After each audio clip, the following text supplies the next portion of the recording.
Alors, j'ai reçu un courriel ici de Jean, que je salue. Bonjour à toute l'équipe de Nomos TV. Avez-vous suivi les événements des dernières semaines en Irlande du Nord? La mise en place d'une frontière douanière entre la Grande-Bretagne et l'île d'Irlande, en mer d'Irlande, pour éviter le retour d'une frontière physique entre les deux entités de l'île. Ça, c'est le Brexit qui crée ça. Hein. Suite au Brexit, a conduit à un retour des tensions entre protestants unionistes et catholiques nationalistes. Plusieurs nuits d'émeutes ont opposé les jeunes protestants à la police début avril. Depuis, les policiers appellent au calme, mais les tensions restent fortes entre les deux communautés.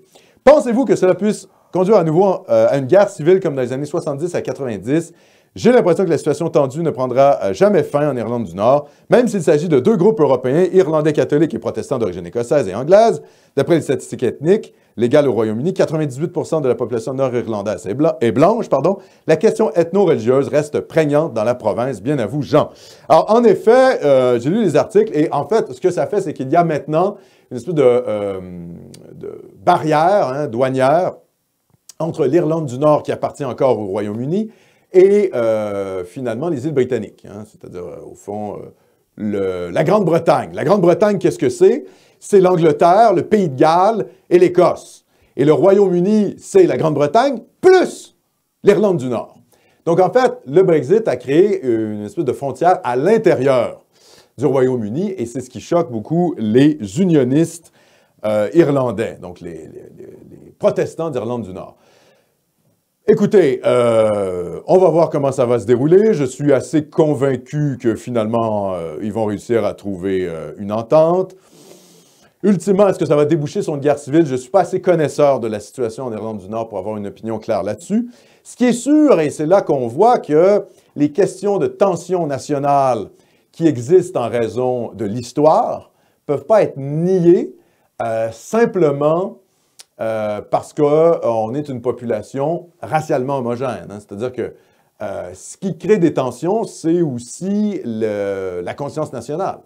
La conscience nationale, les différences religieuses et les différences même linguistiques. Alors, dans le cas de l'Irlande, ce n'est pas linguistique, c'est surtout national et religieux. Mais c'est pour vous dire que c'est évident. Hein? Nous, on le sait très bien ici au Canada français. Ce qui nous oppose aux Anglais, ce n'est pas une question purement raciale, à moins de prendre la question de la race d'un point de vue plutôt, je dirais, littéraire, c'est-à-dire la race anglaise et la race française, mais pas d'un point de vue biologique. C'est ce qui nous oppose aux Anglais, c'est la domination d'un groupe national sur un autre. Et ça, les tensions entre communautés nationales, même si on appartient, entre guillemets, au même phénotype, même si on est d'origine européenne, vont continuer à exister. Il ne faut pas être naïf là-dessus. Seulement des sociétés qui sont justement diversifiées sur le plan religieux, sur le plan ethnique, sur le plan linguistique et évidemment sur le plan racial aussi, ce sont des sociétés qui sont plus conflictuelles. Voilà, c'est tout. Et plus on multiplie les lignes de fracture, plus la société est en général divisée en différents clans, plus il y a des risques de friction entre communautés. On le voit aux États-Unis. Les États-Unis, c'est quand même le bon exemple de ça. Le Brésil, c'est un peu la même chose. On en entend moins parler, mais au fond, les favelas, qu'est-ce que c'est? C'est les ghettos, quoi. Et l'armée entoure les favelas. Les policiers ne peuvent pas s'y rendre. C'est une situation sécuritaire absolument lamentable, le Brésil, soyons très, très honnêtes. Société multiraciale, extrêmement conflictuelle. Alors, au Brésil, ce n'est pas la question religieuse, là, c'est plus la question raciale et sociale, si on peut dire.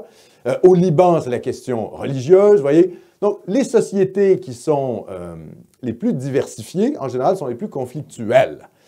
Et, vous voyez, l'Irlande du Nord, même si c'est une population d'Occident, même si c'est une population blanche, n'échappe pas à cette logique. Voilà ce que j'aurais à dire. Après, pour les prédictions, franchement, je ne connais pas assez le dossier pour me prononcer.